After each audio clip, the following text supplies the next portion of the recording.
ada kata Natal, biasanya kita ingat itu Yesus lahir ya. Padahal sebenarnya Natal itu artinya lahir.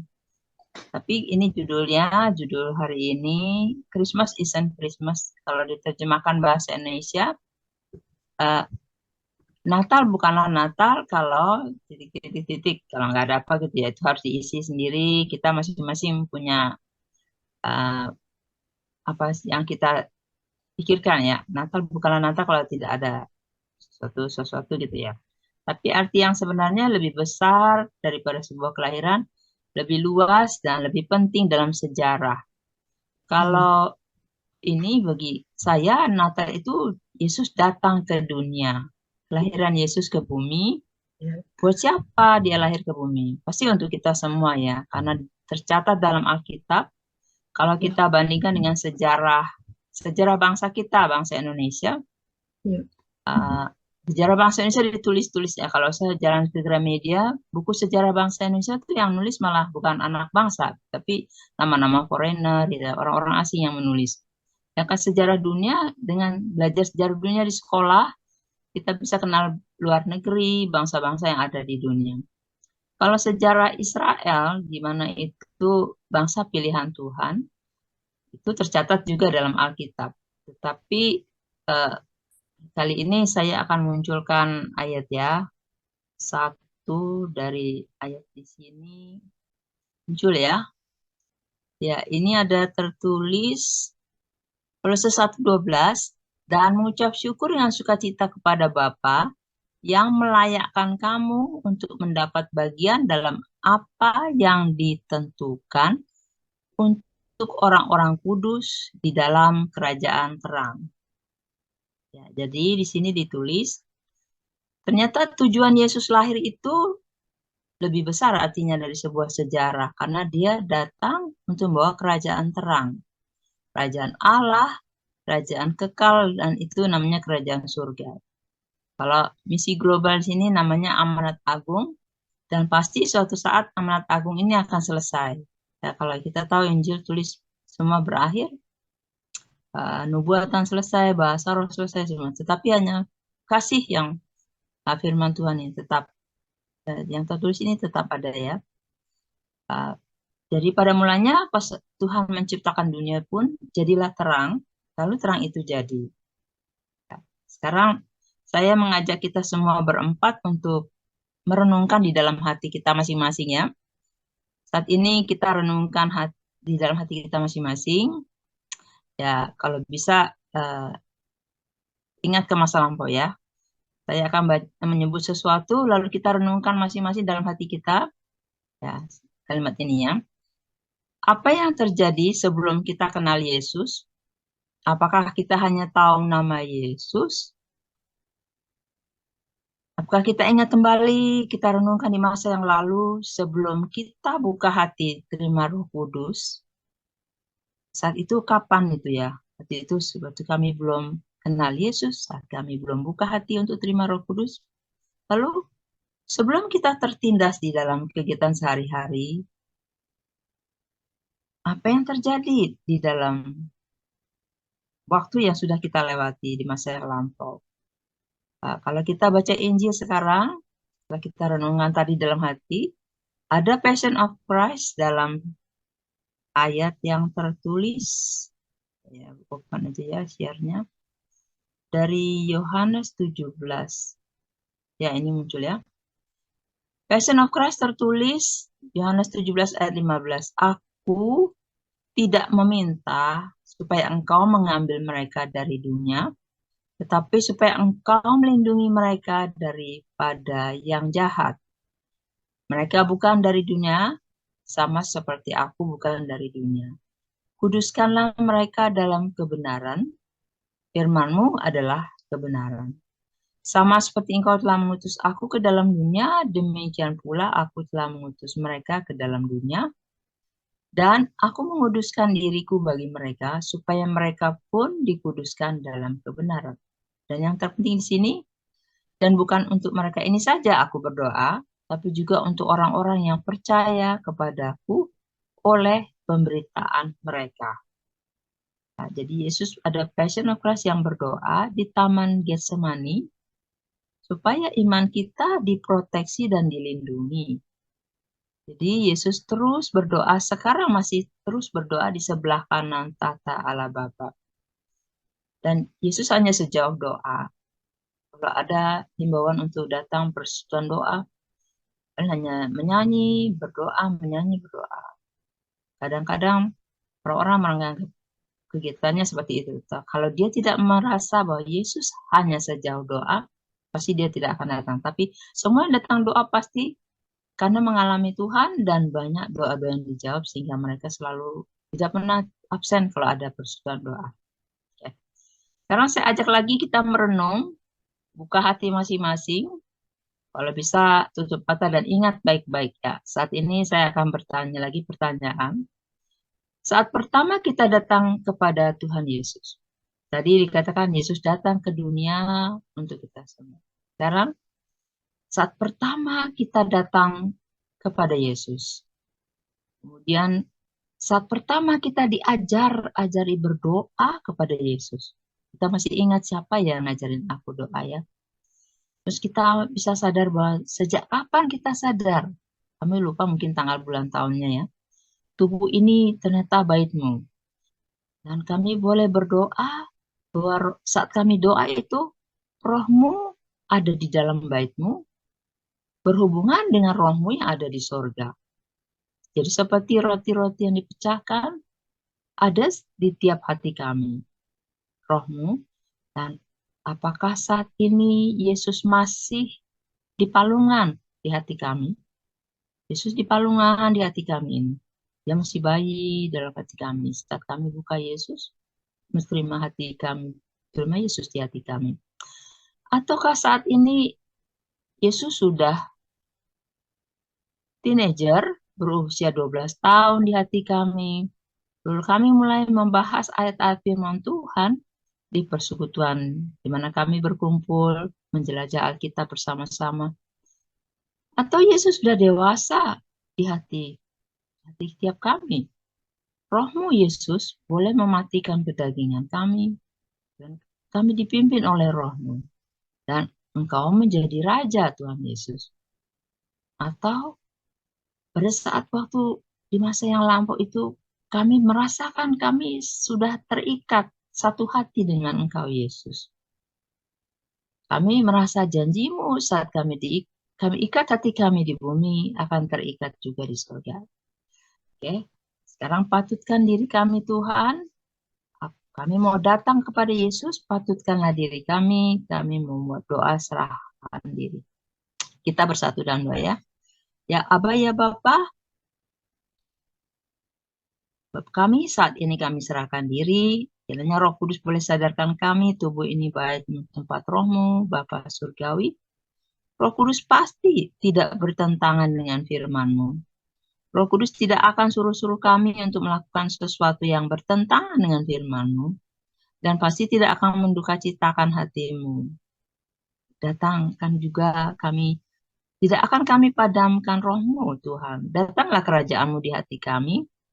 Kami semua saat ini umat-Mu datang kepadamu. Karena hari Natal Kau datang bagi kami. Berkaryalah Roh Kudus. Amin. Oke, sekarang kita sudah ingat ya. Tadi saat pertama kita datang berdoa pada Yesus, pasti kita masih kecil-kecil ya. Dan kita mesti ingat, yang ngajar kita doa siapa ya. Oke, sekarang setelah kita menerapkan diri untuk dipimpin oleh Yesus, kira-kira harus berbeda ya. Sebelum kita kenal Yesus dan sebelum terima Roh Kudus, sebelum kita tertindas di kehidupan sehari-hari, pasti kita nggak buka Injil. Tapi setelah kami tertindas, kami bisa buka Injil dan kami belajar firman-Mu.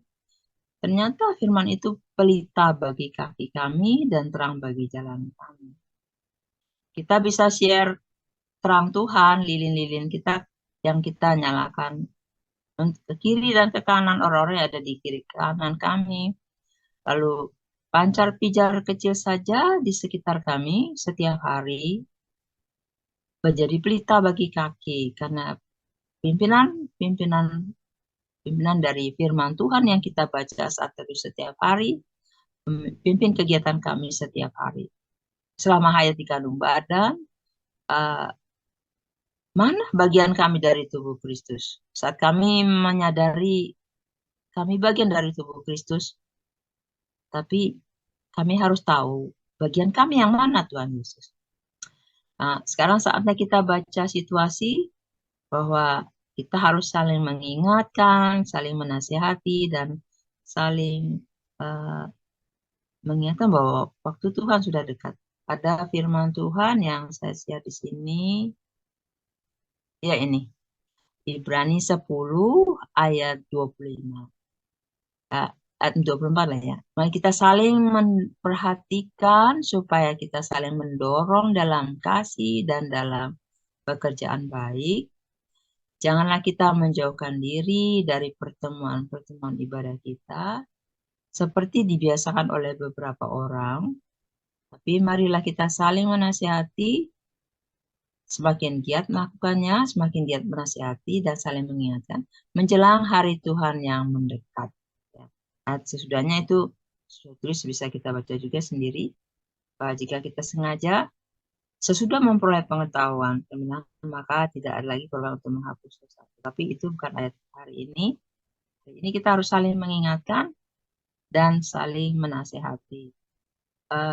Ini mau share pesan dari kata-kata mutiara. Ya, ini dari D.L. Moody. Pesannya, saya merasa seperti bekerja 3 kali lebih keras sejak saya memahami bahwa Tuhan saya akan datang kembali. Kita semua tahu Tuhan akan datang, ya membawa kita kembali ke tempat yang Tuhan sediakan ya. Di Bawah Putih sudah sedia, rumah kami sedia, rumah Bapak di Bapak surgawi banyak tempat. Dan kita ingat, ini kata mutiara seorang D.L. Moody. Bagaimana dengan kita masing-masing? Apakah kita punya statement sendiri-sendiri? Bahwa di sini dia bilang setelah saya paham bahwa Tuhan akan datang, saya merasa seperti kerja 3 kali lebih keras. Ya, kata-kata yang berikutnya, ya, kerohanian yang sejati adalah menghidupi kehidupan yang saleh di dalam dunia yang sekarang ini. Bahasa Inggrisnya mungkin lebih mengena ya. True spirituality is living a godly life in this present world. Karena dunia yang sekarang nampaknya tidak bagus ya. Ya, kata mutiara yang berikutnya, pemberian-pemberian terbaik dari Tuhan terkadang dibungkus dengan tragedi dan penderitaan. Ya. Mungkin kita melihat ada tragedi, ada derita, ternyata itu pemberian Tuhan yang terbaik. Kenapa disebut terbaik? Karena mungkin tragedi dan penderitaan itu menghancurkan hati kami, tetapi justru dalam hati yang hancur itu ada batu-batu yang dihancurkan oleh Tuhan, dan Tuhan memegang tali sifat, tubuh ini baik Tuhan. Kalau ada batu-batu yang tidak sesuai dengan mata Tuhan, pasti dihancurkan dengan tragedi dan penderitaan. Misalnya gempa bumi dan sebagainya ya. Itu suatu pemberian terbaik yang dari Tuhan. Karena dengan kehancuran itu, dalam waktu 3 hari akan dibangun lagi baitmu dengan batu-batuan yang berkenan di hati Tuhan. Jadi baitnya dibangun dalam waktu 3 hari dengan batu-batu yang berkenan di hati Tuhan, karena bait Tuhan harus lurus, tidak boleh miring ke kiri atau miring ke kanan. Kalau karakter kita tidak bagus, dia miring ke kiri. Karakter yang enggak lebih parah lagi kalau miring ke kanan atau kiri ke kanan, itu tentu tidak lurus di mata Tuhan. Sehingga kalau kita mau berkenan di hati Tuhan, karena jika Tuhan melihat kita lalu Tuhan mengucapkan menganggap perbuatan kita benar, jubah putih yang berkilau itu adalah perbuatan benar kita di mata Tuhan. Jadi bagaimana Tuhan lihat kita? Apakah kami ada dalam bait yang lurus di mata Tuhan? Tuhan tolong lihat kami. Kalau bait Allah kami batunya tidak lurus, karena ada karakter-karakter yang tidak sesuai dengan karakter Kristus, kita bisa mohon Tuhan beri kuasa dan cara Tuhan untuk meluruskan. Karena bagaimana kita di pemandangan Tuhan itu yang menentukan jubah putih kita. Karena Tuhan menganggap apa yang benar di mata Tuhan saat Tuhan melihat kita, itulah jubah yang putih yang Tuhan sediakan bagi kita. Seperti Tuhan melihat Abraham dan menganggap itu sebagai sebuah kebenaran. Dan ini namanya pemberian-pemberian Tuhan yang terbaik, ternyata sering-sering dibungkus dengan tragedi dan penderitaan. Nah, kata mutiara yang berikutnya, ya ini ditulis lebih lebih banyak pengajaran-pengajaran terjadi di luar gereja daripada di dalam gereja. Dan saya dan Anda adalah guru-gurunya. Setiap hari kita belajar ada konsep baru yang kita terima. Ya, jadi dunia ini adalah seperti apanya tadi tulis di sini. Kita seperti atlet yang mengolah tubuh ya. Untuk ikut olimpiade, dunia ini training center. Di mana kita berlatih uji diri di usia terkini, tidak emosi, pun orang lain tidak jadi lepas kendali. Mari berlatih juga untuk menghitung-hitung hari, supaya makin hari makin penuh jati diri di usia yang terkini. Ya, kalau ini dinyatakan bahwa kita lebih banyak pengajaran terjadi di luar gereja, karena di situ kita belajar mengenal segala sesuatu. Misalkan kita melihat kejadian dan peristiwa yang ada di luar gereja, kita akan menjadi pengajar untuk orang-orang yang di sekitar kita, karena dengan kita memberi teladan, impart grace to all the hearers, semua orang bisa menerima karunia dengan ucapan kita. Sekiranya kita mengucapkan ucapan yang tidak bagus, menurut kita ucapan yang tidak baik, pasti mereka tidak mendapat kasih karunia dengan sumber telinganya mereka, sumber iman di mana harusnya mereka bangun iman dengan telinga mereka, tetapi jadi tidak bisa karena ucapan kita tidak bagus. Sehingga kita harus membuat situasi kita, membaca situasi di sekeliling kita. Dengan kata-kata mutiara ini kita bisa belajar mengerti bahwa kita harus membawa terang. Terang ini tidak hanya untuk diri sendiri, tapi walaupun pancar pijar kecil, kita harus memindahkan terang ini kepada orang lain, supaya orang lain juga menikmati terang Tuhan, dan mereka juga bisa ikut menerangi orang lain lagi. Jadi, sebenarnya kita wajib membangun kerajaan terang. Tadi dibilang di Kolose 1 ayat 12, pas itu kita dibawakan pada kerajaan terang. Dan kerajaan terang itu, kita keluarga Allah, semua bagian dari kerajaan terang, kita harus menerangi. Jadi, wajib sesudah kita kenal Yesus, kita menjadi terang dan garam dimanapun Tuhan tempatkan kita. Karena di situ kerajaan Allah kita bangun, di mana Yesus menjadi raja di hati kita. Dia yang pimpin kita. Dia jadi raja kekal yang seperti dituliskan di Injil. Bahwa dia raja kekal walaupun tidak nampak dia Allah yang esa. Dan dia membuat kita menjadi pembentuk-pembentuk apa yang jika kita di sini disebut kita guru-guru dari pengajaran di luar gereja, karena dengan karakter-karakter kita di luar gereja, disarikan di tempat kerja, di kampus atau di sekolah, kita bisa membentuk orang lain memiliki karakter yang seperti Kristus. Walaupun nggak sengaja ya, mereka walaupun tidak Kristen kok, tapi kelakuannya jadi seperti Kristen. Karena ada dekat dengan kita, dan ini yang dinamakan Anda dan saya adalah guru-guru, di mana banyak pengajaran yang harus terjadi di luar gereja. Ya, mungkin semua kami harus belajar. Setiap hari kami buka pelita bagi kaki, terang bagi jalan, dan kita bisa berbagi dengan menghasilkan sesuatu. Jadi hari Natal ini kami merasakan Tuhan datang, lalu kita pun harus datang kepada Tuhan. Dan Itu masa-masa kecil kami, bagaimana kami dibawa datang kepada Tuhan saat kami belajar. Pertama-tama kita meletakkan iman kita, berdoa, berbicara dengan Tuhan untuk membawa doa. Ternyata itu adalah roh Tuhan dan roh kami. Nah, sebagian dari roh Tuhan diletakkan di dalam diri kami, sehingga roh kami bisa seperti Mazmur 37, hanya menyerahkannya di bawah kaki Tuhan, dan Tuhan roh di surga yang bertindak. Sehingga selalu di sekitar kami ada hati yang digerakkan oleh Allah, walaupun kita tidak memerintahkan. Lalu ini namanya Mazmur 37 on the move ya.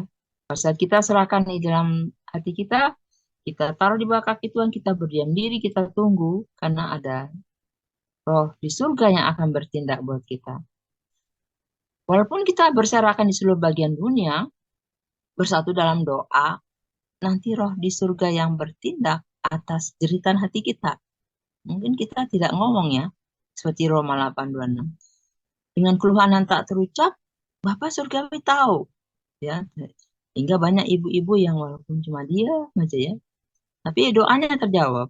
Ya, mungkin karena ibu-ibu banyak berdekat dengan Tuhan, karena ternyata doa itu hubungan antara roh kita dengan Tuhan. Sehingga disebut Kristen itu bukan agama, tetapi hubungan. Hubungan rohku dengan roh Tuhan.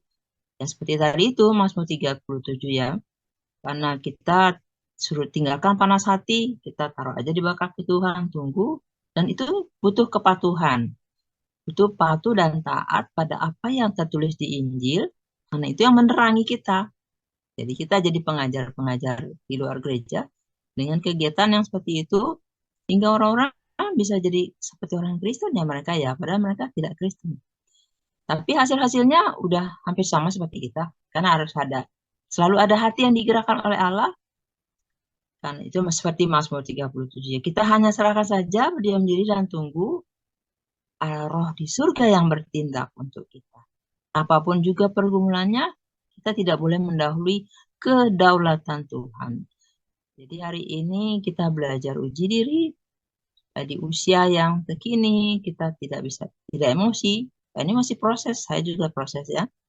Dan tidak buat orang lain jadi terlepas peluru kendali ya, wush. Jadi seperti baku ambil gitu ya, kalau bahasa sananya. Ya, tapi kita semua harus menjadi pengajar-pengajar di luar gereja.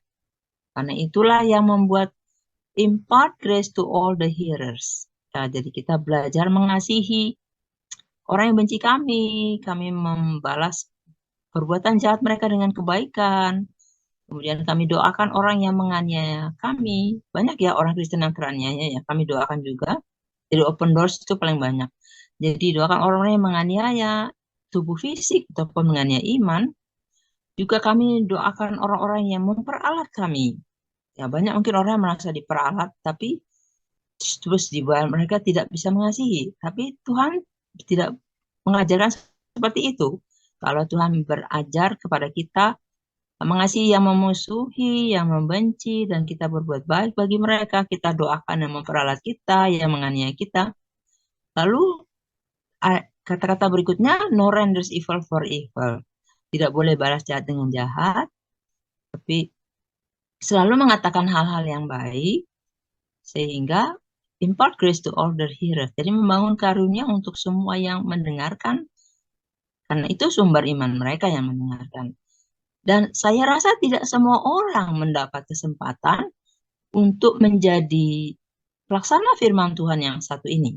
Atau Simon Patat ya, kalau bilang, mengasihi orang yang membenci engkau, kayaknya nggak semua orang Kristen mendapat koridor ini ya. Tapi jika itu kairos, waktu Tuhan bahwa kau harus mengasihi orang yang memusuhi, yang membenci, memperalat dan menganiaya. Dan bukan hanya sekarang kayaknya tidak menganiaya tubuh fisik. Mereka sedang sibuk menganiaya iman. Jadi kita harus memberi bekal iman lebih tebal untuk anak-anak zaman sekarang. Karena masa depan kalau cyber era itu muncul, itu lebih keras dari zaman sekarang. Dan anak-anak harus mempunyai iman yang lebih tebal dan diproteksi dengan campur tangan Tuhan. Oke, sekarang ada Gambar berikutnya, ya, kita ingat ya, tidak semua orang mendapat kesempatan untuk menjadi pelaksana Injil Tuhan. Injil yang satu itu ya, Matius 5:44, bahwa kasih orang memusuhi, membenci dan memperalat dan menganiaya. Tapi ada sinar bintang bercahaya amat indah di palungan Bethlehem, lahirlah Raja. Apakah dia lahir di hati kami? Ya, sebelum kita dengar lagu Christmas Isn't Christmas, kita berdoa, doa penutup ya. Mari kita bersatu dalam doa tutup. Ya Aba, ya Bapa, proteksikanlah iman kami, umat Kristiani di dunia yang jahat sekarang ini. Biarlah roh-Mu mengenali pergumulan roh kami di dalam hati kami. Kiranya semua anak-anak Tuhan di seluruh dunia ini bisa konek langsung dengan roh-Mu Yesus Kristus. Baik, Raja kekal, pimpinlah kami sampai Maranatha, saat Tuhan datang dan membawa kami kemana Passion of Christ nyata, di mana tertulis Kau Raja segala zaman, Allah yang esa, yang tidak nampak, yang berkuasa dan mengasihi kami. Kami serahkan semuanya kepadamu Tuhan. Terima kasih ya Aba ya Bapa, dalam nama Yesus kami alaskan doa ini. Amin.